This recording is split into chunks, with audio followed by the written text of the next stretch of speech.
The Beatles were a psyop. Have you ever been this crazy about any other entertainer? No, and that's what's so amazing. We don't know why we're like this. The most powerful weapon in the world is used against you every single day of your life, and you don't even know what it is. What am I talking about? Am I talking about guns, money, disease? Nope, none of the above. The most powerful weapon in the world is effective propaganda, because when propaganda is effective, it's brainwashing. Today, I'm going to tell you about a group called the Tavistock Institute of Human Relations and Social Engineering. And if you're watching on social media, I unfortunately cannot tell you everything that I have in this document here because it will get taken down. But if you want to see everything that there is to know about this group, I encourage you to join my Telegram group called the Forbidden Book Society, because I'm getting this information from a great book called the Committee of 300. And I cannot mention everything that's in this book on social media. We have an amazing group of people there. I started it less than a week ago. We already have over 100 people in the group, and we are tearing through every detail and aspect of this book. So just click on the link in the description. We even have a PDF of the book in the group. So the Tavistock group was created in 1922 by John Rawlings Rees. By the way, this guy had an off-the-charts IQ, very sinister guy, but very smart. So it was created under the directive of the Royal Institute of International Affairs, the RIIA, which is also something that's frequently mentioned in this book, the Committee of 300, that we are talking about in great detail in our Telegram group. So the purpose was to develop what became the largest brainwashing facility in the world. Initially, it served as Britain's Psychological Warfare Bureau. So in its early days, it involved things like psychological experimentation on British soldiers to see how to most effectively destroy enemy morale during World War II. Like how many bombs need to be dropped on a German city to just crush morale. How many days of bombing before the enemy just totally gave up and lost morale. But the most jarring thing that I came across in this book that I want to focus on in this video is the fact that the Beatles that everybody knows and loves was a creation of the Tavistock Institute. The Beatles were a psyop. Ready? So this is a direct quote from the book. The best example of social conditioning to accept change, even when it's recognized as unwelcome change by the large population group in the sites of the Stanford Research Institute, was the advent of the Beatles. The Beatles were brought to the United States as part of a social experiment which would subject large population groups to brainwashing of which they were not even aware. When Tavistock brought the Beatles to the United States, nobody could have imagined the cultural disaster that was to follow in the wake. The phenomenon of the Beatles was not a spontaneous rebellion by youth against the old social system. Instead, it was a carefully crafted plot to introduce a conspiratorial body which could not be identified. A highly destructive and divisive element into large population group targeted for change against its will. New words and phrases prepared by Tavistock were introduced to America along with the Beatles. Words such as rock in relation to music sounds, teenager, cool, discovered, and pop music were a lexicon of disguised code words signifying the acceptance of drugs, and arrived with and accompanied the Beatles wherever they went. To be discovered by teenagers, incidentally, the word teenagers was never used until just before the Beatles arrived on the scene, courtesy of the Tavistock Institute. So this is like culture hacking. That's why they call it social engineering.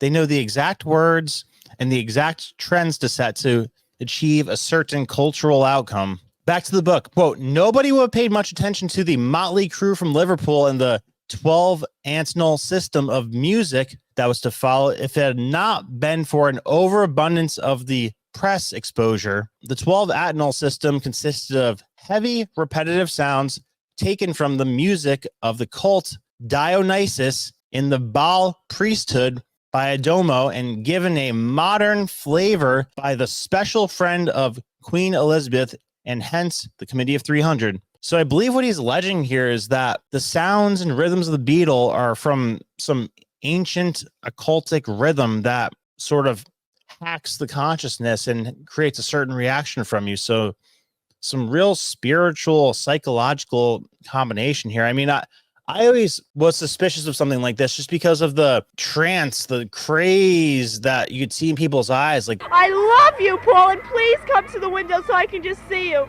I saw you smoking before, and I kissed the limousine you looked out of. But I love you, and I want you, Paul, please. There have been huge crowds of teenage girls outside complaining that they don't want to mob you, they just want to speak to you. What do you think about this? Do you want to talk to them? Why do you like them so much? I don't know, there's just something about them. I don't know, when they sing. Aren't they as good as anybody else? No, they're better.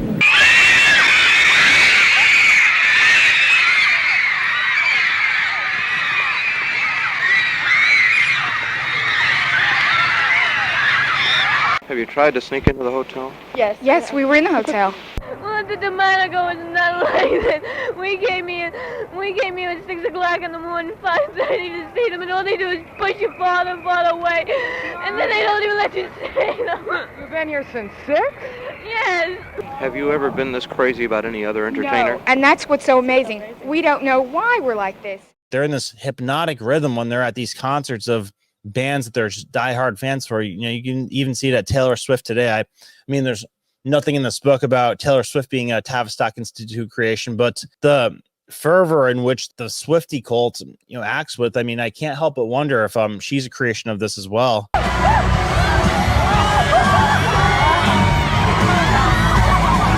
But that's just my own outside speculation. I'm not, I don't have any proof behind that yet. Back to the book. Quote, Tavistock and its Stanford Research Center created trigger words, which then came into general usage around rock music and its fans. Trigger words create a distinct new breakaway, largely young population group, which was persuaded by social engineering and conditioning to believe that the Beatles really were their favorite group.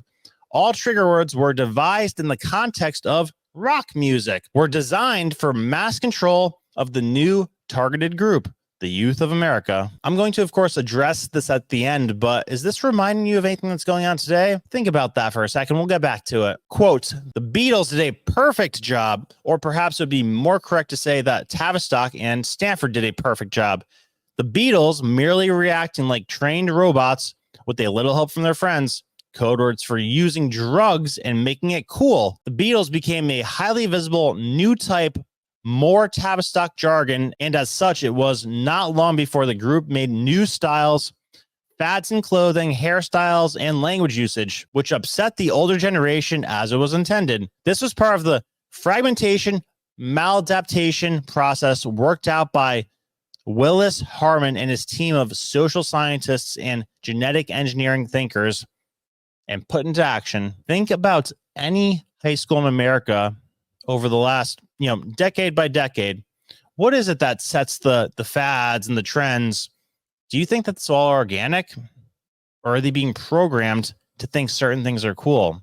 I would venture to say they're being programmed to think certain things are cool, because why are certain trends and fads being pushed on these kids? And imagine the power that comes with that. If you could say, if you were running a fashion line, you could make kids think that a certain fashion line was the cool thing to wear, or certain entertainment was the cool entertainment to consume. That's how you run the world. Capture the youth. So this goes on to say, quote, the role of print and electronic media in our society is crucial to the success of brainwashing large population groups. Gang wars, for example, ended in Los Angeles in 1966 as the media withdrew its coverage. The same thing will happen with the current wave of gang wars in Los Angeles. And he's speaking about in the 1990s, for example, because that's when this book was written. Quote, street gangs will wither on the vine once media saturation coverage is toned down and then completely withdrawn. As in 1966, the issue would become burned out. Street gangs will have served their purpose of creating turbulence and insecurity. Exactly the same pattern will be followed in the case of rock music. Deprived of media attention, it will eventually take its place in history, as it did. And, now that they mention this, there's been a lot of speculation that groups like NWA and a lot of rap groups were maybe a psyop. I don't know, people throw around the term CIA in relation to rap music psyop, but perhaps it was something like the Tavistock Institute. I mean, do you think that the black youth of America decided to organically start making songs called F the Police? And what do you imagine as a result of glorifying fighting with the police, selling drugs, getting into a gang, having shootouts. What do you think is going to be the result of that? And I'm sure it was just a coincidence that the 95 crime bill was passed after rap music took off in the 90s. And wait till you see the drug tie-in with some of these groups and the youth of America. I definitely cannot talk about that on YouTube. Join the Forbidden Book Society, link below. So the Tavistock Group has been at the forefront of social engineering. It's been focused on reshaping societal norms, political systems, and individual behavior. The Institute even promoted concepts like liberalizing abortion laws, legalizing drug use, and introducing birth control in schools. So these ideas have now been integrated into public policy in most countries. So in its simplest form, what they do is they're able to manipulate public opinion and use mass media to conduct psychological operations, psyops, contributing to efforts to demoralize and control populations, especially in democratic nations. If you're watching on YouTube or other social medias, this is just the tip of the iceberg, but this is where I'm gonna have to jump off and say the things that I can only say in the Telegram group. So join the Forbidden Book Society, link below, wherever, somewhere right there maybe.